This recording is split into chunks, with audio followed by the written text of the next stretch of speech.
What if everything you thought you knew about grief was just the tip of the iceberg?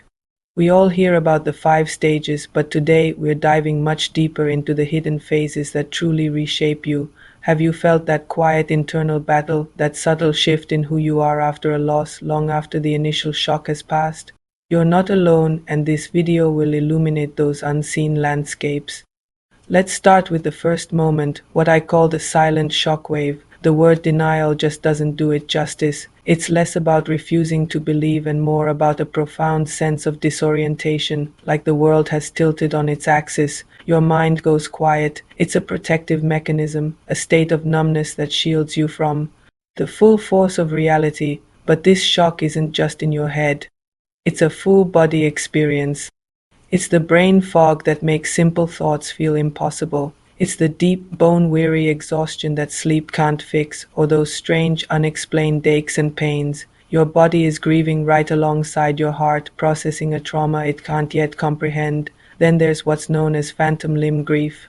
You reach for the phone to call them, you expect to see them walk through the door, you buy their favorite snack at the grocery store. It's this automatic muscle memory level of loss where their presence is so deeply ingrained in your daily life that their absence feels like a physical part of you has been amputated. It's a constant, quiet reminder of the void they've left. Once the initial shock starts to fade, you enter what I call the echo chamber of memory. This isn't just sadness. It's an active and often tortuous mental process. Your mind gets stuck in a loop of what ifs. What if I had called sooner? What if we had taken that trip? You replay scenarios over and over, desperately searching for a different outcome in a past that is frustratingly unchangeable. This mental churning is exhausting, and it's a heavy burden to carry. Then there are the memory ambushes. You're driving and a song comes on the radio, or you're cooking and a certain smell fills the kitchen, and suddenly you're hit with the ghost of shared laughter. A specific, vivid memory surfaces, and the sense of their absence becomes overwhelmingly real, almost suffocating.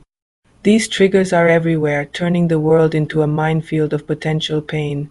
This leads to what I call memory lane detours. You start consciously or even unconsciously avoiding places, songs, or even certain foods because they're too painfully tied to your loved one.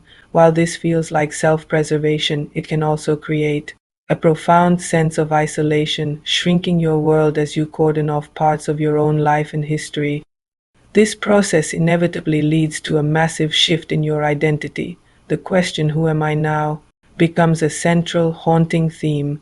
When a significant role in your life, a spouse, a parent, a child, a best friend, is suddenly gone, a huge part of your own definition disappears with it. You're not just grieving the person. You're grieving the version of yourself that existed with them. This struggle to redefine yourself is a lonely and confusing journey. It also creates a lot of social awkwardness. You walk into a room and you can feel your loss is the elephant in the corner. People don't know what to say. They either avoid the topic entirely, which feels invalidating, or they say the wrong thing, which hurts. You start to feel like you're burdening others with your sadness, so you learn to put on the grief mask. Outwardly, you appear composed, maybe even fine, but internally, you're battling a storm of chaos and pain. This disconnect between your inner reality and your outer performance is incredibly draining and can make you feel even more isolated. Grief doesn't just change your big picture identity.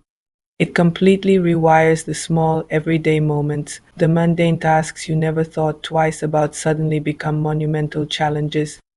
Making a pot of coffee for one instead of two, watching your show alone, grocery shopping without picking up their favorite things. These simple routines are now stark reminders of their absence. Each one requires a conscious, difficult effort to reimagine and rebuild. Sensory triggers are particularly potent during this time. A specific scent, like their perfume on an old sweater, or the sound of a particular laugh from a stranger, can instantly transport you back to the most acute moments of your pain. It's a physiological reaction, a jolt to the nervous system that proves grief is stored not just in our minds, but deep within our bodies. All of this leads to a massive energy drain. Your emotional reserves are completely depleted. This is why even small decisions like what to eat for dinner or simple social interactions feel overwhelming. Your brain is working overtime to process an unimaginable amount of emotional and psychological data. It's not laziness. It's the profound exhaustion of rewiring your entire existence. So, how do you move forward? The first step is understanding that healing isn't a straight line, it's an ebb and flow. You will have good days, even good weeks, but that doesn't mean the grief is gone. A wave can still pull you under when you least expect it. The goal isn't to get over it, but to learn how to navigate the tides. Then comes the process of finding new footing, which often happens through small acts of rebuilding. It might be starting a new morning ritual, finding a new hobby, or making a new friend. These aren't replacements. They are additions. They are ways to honor the past and the love you shared while simultaneously and bravely building a new future for yourself. It's about creating a life that can hold both the profound sadness of your loss and the possibility of new joy. And finally, in this long, arduous process, you discover a quiet strength you never knew you had. Navigating unimaginable loss fundamentally changes you. It carves out new depths within you, expanding your capacity for empathy and compassion, both for others and for yourself. You learn that resilience isn't about bouncing back to who you were before. It's about integrating the loss into who you are, becoming a stronger, more compassionate, and more profoundly human version of yourself. If you're going through this, please know you are not alone and there is support available. Reaching out to a grief counselor or a support group can make a world of difference. Thank you for watching. If this resonated with you, please consider liking and subscribing for more content.